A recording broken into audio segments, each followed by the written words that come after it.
तो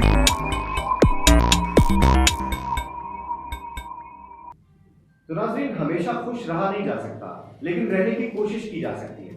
नाज़रीन, how to be happy all the time is a great question in this world right now, in this era, जब corona virus भी है मुल्क के या दुनिया के माशी हालात भी इस वक्त बेगरगू हैं।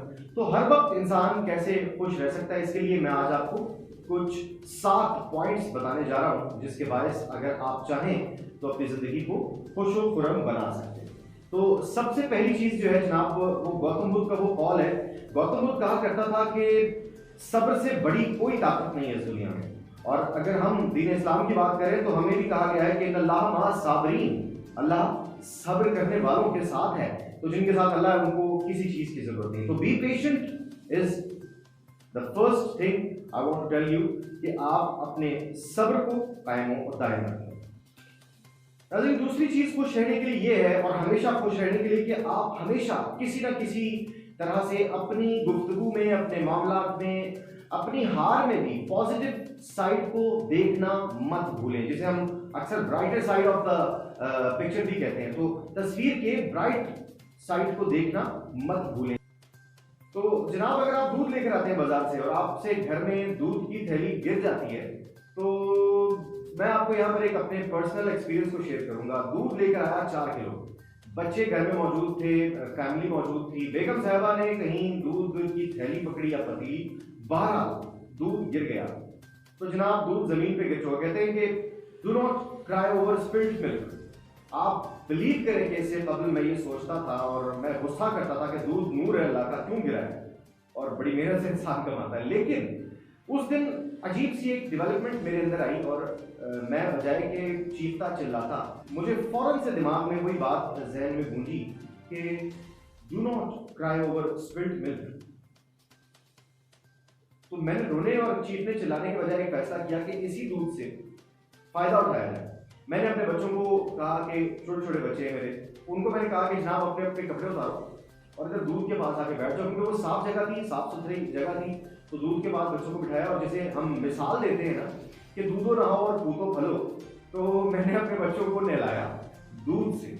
मतलब वो जो दूध मौजूद था मैंने उनके जिस्म पर मला, और डेफिनेटली वो उनके लिए कोई ना कोई फायदेमंद ही होगा। जिस तरह हमने देखा है कि लोग मलाई मलते हैं या देसी घी मलते हैं या फिर वगैरह वगैरह हम क्रीम्स मलते हैं। तो जनाब, बात हम कर रहे थे कि do not cry over spilled milk. अगर दूध गिर गया है तो उसका बेहतरीन हल ये हो सकता है कि उस दूध को साफ कर दिया जाए, क्योंकि दूध वापस आपके इस्तेमाल में नहीं आ सकता। लेकिन हाँ, उसका लीस्ट यूज़ अगर आप कुछ कर सकते हैं तो as I shared with my experience with you, कि दूध गिरने के बाद मैंने बच्चों को वहीं बिठाया, वही दूध जो ज़ाया हो सकता था हम टाँकी फेर के उसको ख़त्म कर सकते थे, मैंने वो बच्चों के ऊपर मल दिया, और बच्चों को मसाज करने के बाद 2-3 घंटे की धूप लगाने के बाद मैंने उन्हें नहला दिया। तो जो भी उसके इफेक्ट्स आ सकते थे वो आ गए। कहने का मतलब है कि एक तो पेशेंट रहें, और दूसरा आप पॉजिटिव एटीट्यूड अपनाएं।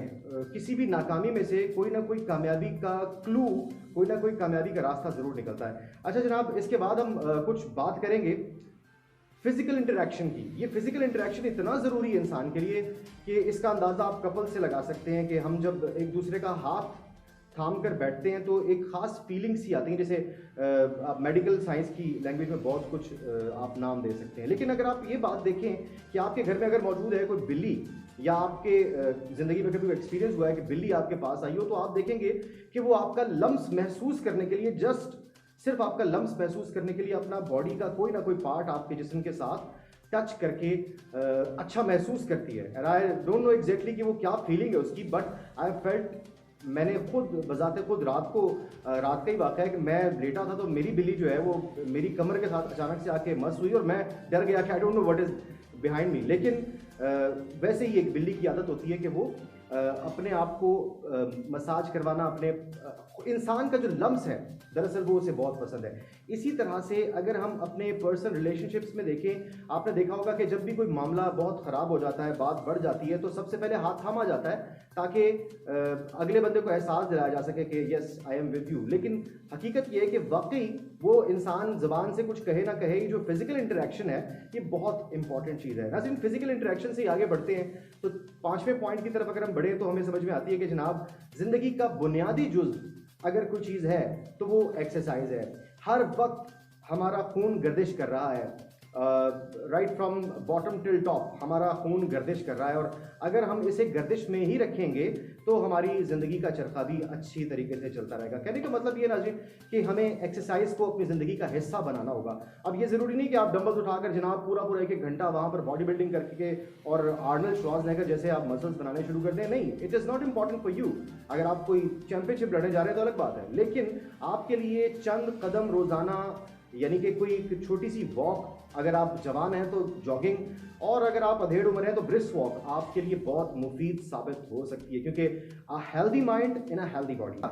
खुश रहने के लिए एक इंसान के लिए सीखना बहुत ज़रूरी है, क्योंकि अगर आप सीखते रहते हैं तो आपकी जो प्यास है इल्म हासिल करने की वो बुझती रहती है, और साथ ही साथ आप एक नई आग मज़ीद कुछ हासिल करने की जला सकते हैं। क्योंकि जब भी आप कुछ सीखते हैं तो वो बहुत से सवालों के जवाबात होते हैं, लेकिन उन जवाबात से कई सवालात उठते हैं। तो आपको सीखना, सीखना और सिर्फ सीखना, यानी लर्न लर्न एंड लर्न, इस पॉलिसी पर अमल पैरा होना होगा नाज़रीन। इसके अलावा अगर हम बात करें कि हम पूरे दिन बहुत वर्कआउट करते हैं, थक जाते हैं और डेफिनेटली शाम को जाकर अफसरदा से हो जाते हैं, वो अलग बात है कि हम फैमिली में जाकर थोड़ा सा खुशहाल जरूर हो जाते हैं, लेकिन हमारी परेशानियां हमारे जहन पर सवार होती हैं। तो परेशानियों से निजात के लिए एक बहुत ही उम्दा कुलिया मैं आज आपको बताने जा रहा हूं। तो नाज़रीन, बात यह है कि जब पूरे दिन आप थके हैं, शाम को आपका मूड ऑफ है, आपने कभी नोट किया होगा अगर आप आधे घंटे के लिए भी सो जाएं या 1 घंटे के लिए सो जाएं तो आप थोड़ी देर बाद फ्रेश उठते हैं। तो कहते हैं कि a healthy mind in a healthy body. So sleep tight, और कोशिश करें कि रात के उन औकात में सोएं जब अंधेरा छा चुका हो, यानी 9 से लेकर सुबह 3 बजे तक का वक्त है। कहते हैं कि वो वक्त बेहतरीन होता है जब बिल्कुल अंधेरा होता है। आपको नींद के लिए दरअसल अंधेरे की ज़रूरत होती है, आपका दिमाग भी अंधेरा ही तलब करता है। जैसे ही रोशनी होती है आपकी नींद डिस्टर्ब हो जाती है और आपके जो ब्रेन केमिकल्स हैं उनमें चेंजेस आना शुरू हो जाते हैं। तो नाज़रीन, सोएं। वो कहते हैं early to bed early to rise makes a man healthy wealthy and wise. तो अगर आप इन तीनों बातों में से किसी एक को भी हासिल करना चाहते हैं तो आपको जल्दी सोने की आदत अपनाना हो। अपनी नींद मुकम्मल करें और भरपूर तरीके से करें। इसके लिए आपने देखा होगा, वो आपने अगर बाय एयर सफ़र किया तो वो एयरपैड, आपको आईपैड्स दिए जाते हैं। अगर आप चाहें तो अपनी आंखों पर आईपैड भी लगा सकते हैं, या फिर किसी और तरीके से अपने कमरे में बिल्कुल अंधेरा करें ताकि आपकी नींद जो है वो पुरसकून हो सके। अपनी नींद को पूरा करें ताकि अगले दिन आप फ्रेश उठ सकें और आप खुश खुर्रम रह सकें। अच्छा जनाब, इन तमाम बातों के साथ साथ एक बहुत ही इम्पॉर्टेंट बात नाज़रीन, हम अक्सर चाहते हैं कि लोग हमारा शुक्रिया अदा करें and we feel very great, लेकिन कभी अगर हम तस्वीर की दूसरे रुख पर खड़े होकर देखें, या यूं कह लीजिए कि जब हम लोगों को थैंक यू कहते हैं, उनका शुक्रिया अदा करते हैं, तो there are thousands of reasons where you can say thank you, लेकिन आपको ज़्यादा नहीं, उसमें से चंद चुनने होंगे ताकि आप लोगों का शुक्रिया अदा कर सकें। तो लोगों का शुक्रिया अदा करने की कोशिश करें, इस रवैये को अपनाएं ताकि कानून मकाफ़ात अमल इसके असर में आपकी ज़िंदगी में भी खुशियाँ भर दे।